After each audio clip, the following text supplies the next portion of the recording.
Shalom, shalom, shalom, meus irmãos e amigos, a graça e a paz do Senhor.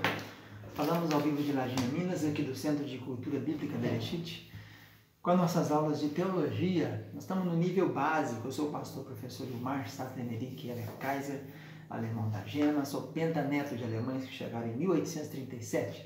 Estamos aqui na região leste de Minas, Zona da Mata Mineira, Sul Capixaba, desde 1992, ensinando e aprendendo teologia. Bíblia, né? Essa teologia bíblica, seguimos a Bíblia.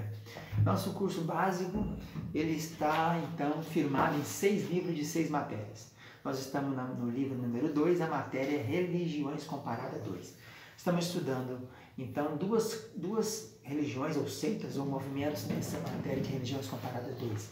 Primeiro falamos sobre Testemunho de Jeová e agora vamos entrar em maçonaria. A aula de hoje, então, vai tratar de maçonaria.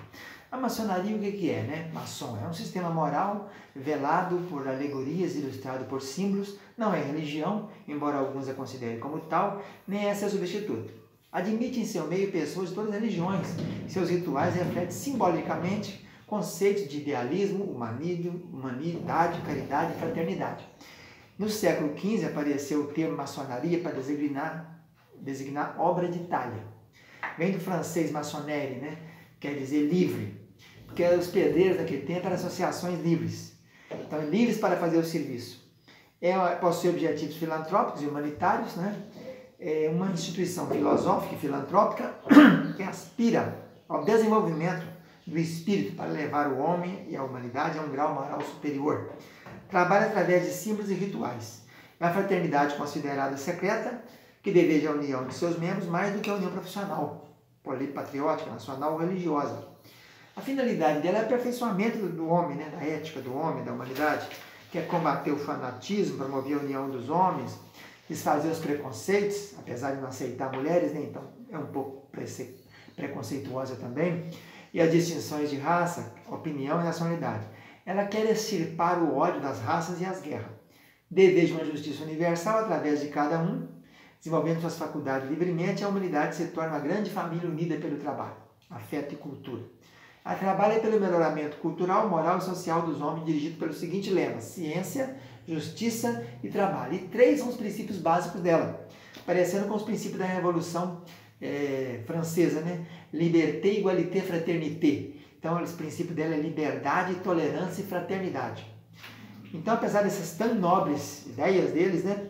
Eles fazem acepção de pessoas que geralmente não permitem aperfeiçoamento de mulheres, não entra mulheres, e deve ser só pessoas de posição mais elevada, que tem que fazer obra social para ajudar os necessitados.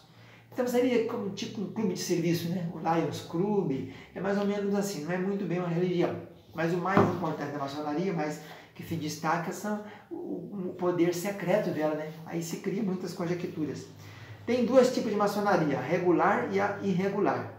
A regular, ou tradicional, é da Inglaterra, Irlanda, Escócia, e a dissidente ou irregular é da França e lojas afiliadas.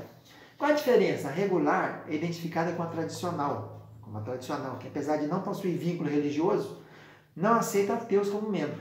Não se envolve em política, os membros se auxiliam mutuamente, cumpre disposições legais, em suas reuniões não admite mulheres, não permite disputa religiosa ou política, e a Bíblia é o livro de destaque deles. A irregular ou francesa é tudo o contrário, né? Envolve em política, em lutas sociais, em anticlericais, não admite mulheres, mas algumas admite mulheres, aceita ateus como membro e admite discussão sobre religião e política.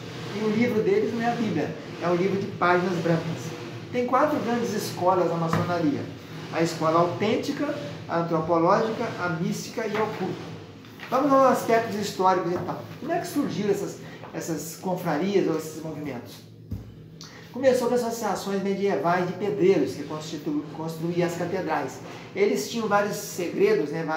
vários prestígios, e eles tinham alguns símbolos, como o martelo, o avental, né? O esquadro. E aí foi passando os segredos dos construtores para os outros construtores, aquelas catedrais góticas e tal. Daí o surgimento do nome do grande arquiteto do universo, né? E então, algumas lendas dizem que eles eram os pedreiros do Templo de Salomão, que são mais lendas, né? Que vieram então depois também sacerdotes egípcios, mas são lendas. Os maçons operários foram gradativamente transformando-se em maçons especulativos ou ideológicos.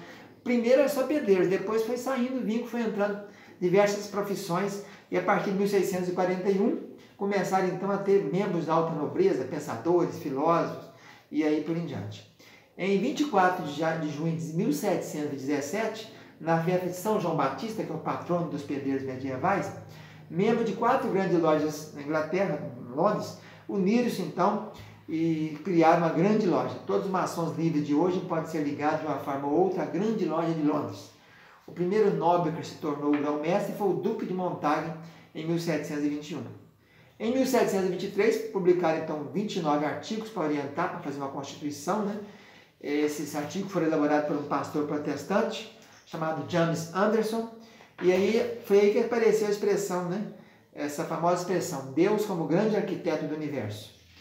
E o livro das Constituições reflete o espírito do século XVIII, tolerância religiosa, fé no progresso da humanidade, fé em Deus, racionalismo, excluir os ateus. Não havia, entretanto, nada sobre Jesus e os evangelhos. Então havia 2 categorias iniciais, os aprendizes e os companheiros.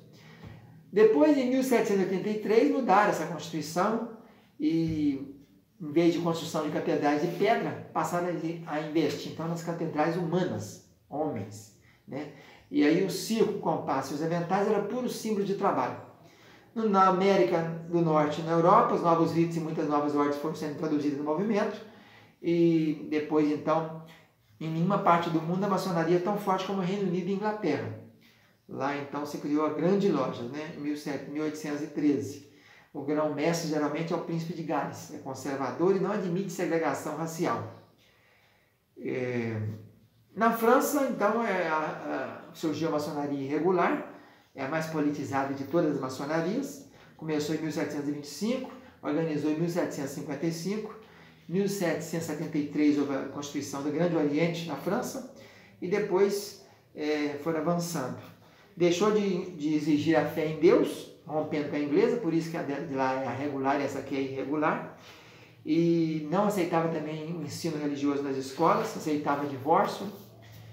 Então várias seitas maçônicas surgiram nesse período, algumas até que tinham detalhes de ocultismo e de alquimia. E os maçons ingleses que foram fundando a maioria das lojas nos países, como Itália, Holanda, Alemanha, Suécia, Dinamarca, Bélgica, Rússia, Suíça. Na América Espanhola também, alguns líderes da independência, como o chileno O'Higgins, o venezuelano Miranda, o argentino San Martín, todos eram maçons. Na Alemanha também teve um crescimento com a família de Frederico o Grande, depois no tempo de Hitler, quando o nazismo foi extinta. Na Itália ajudou muito na unificação da península. Em Portugal começou em 1773 com 2 lojas, umas para católicos britânicos e outras para protestantes. Depois, em 1804, surgiu o Grande Oriente Lusitano e a Constituição foi aprovada em 1806. A maçonaria em Portugal foi um instrumento de divulgação do pensamento liberal, que evoluiu para o radicalismo republicano. Nos Estados Unidos, começou em Boston em 1730, a Grande Loja de Londres, através dos puritanos que vieram, né, ou de outros, e depois Benjamin Franklin, que foi presidente na Revolução, também foi maçom, George Washington também era maçom, e vários maçons, grande parte deles foram líderes daquele país. A maçonaria nos Estados Unidos ainda é muito forte. Existem 2 jurisdições devido ao território muito grande, cada uma tem o seu grão-mestre, né, que é o diretor. Eles trabalham com casa de retiro, tem hospitais, orfanatos, asilos, etc. Na América Latina tem a influência dos maçons da independência das colônias latinas. No Brasil começou em 1801, com a fundação da loja Reunião, filiada na França, que é a chamada irregular. Alguns inconfidentes dizem que eram maçons, como Tiradentes, por exemplo. Na Bahia tivemos também, em Pernambuco, em 1817, tinha várias associações. Em 1818, quando a família real vem em 1808, depois em 1818, Dom João VI proibiu as sociedades secretas, mas com a independência em 1822 voltaram. Inclusive João José Bonifácio de Andrade Silva foi, né, um grão-mestre famoso, e o rito era francês até então. Mas a partir de 1828 foi fundada a loja que começou a utilizar o rito escocês, que é hoje o que é seguido por 90% da maçonaria brasileira. Durante o segundo reinado gozou de muito prestígio, Duque de Caxias, era maçom, de Alencar, Rui Barbosa, e foi penetrando no clero, nas irmandades católicas. teve aquela questão da confusão, né, da Igreja Católica contra a maçonaria com o bispo de Olinda, Dom Vital Maria Gonçalves de Oliveira, que sofreu perseguição no conflito com a maçonaria. Também Dom Antônio de Macedo Costa, bispo da Diocese do Pará. Então, até no cristianismo, as primeiras igrejas presbiterianas eram maçons. Depois houve o cisma, né, com a presbiteriana brasileira, que aceitava a maçonaria e outros acabaram não aceitando, ou não aceitava e os outros aceitavam. Então, o rito escocês é o mais usual aqui, né, o principal dele, é o mais antigo e aceito e afirmado pela maçonaria brasileira e mantém fiel às tradições religiosas maçônicas. Uma loja dessa possui capítulos, possui conselhos, altos colégios, supremo conclave, e esse rito é mais rico em simbolismo. O hermetismo é muito fechado, né? Tem nos 3 graus denominados azuis, que é o primeiro, né? Aprendiz, companheiro e mestre. E eles obedecem até, inclusive, o calendário hebreu. Então, em linhas gerais, essa é a introdução da aula sobre maçonaria. Ficamos por aqui. Tchau, tchau.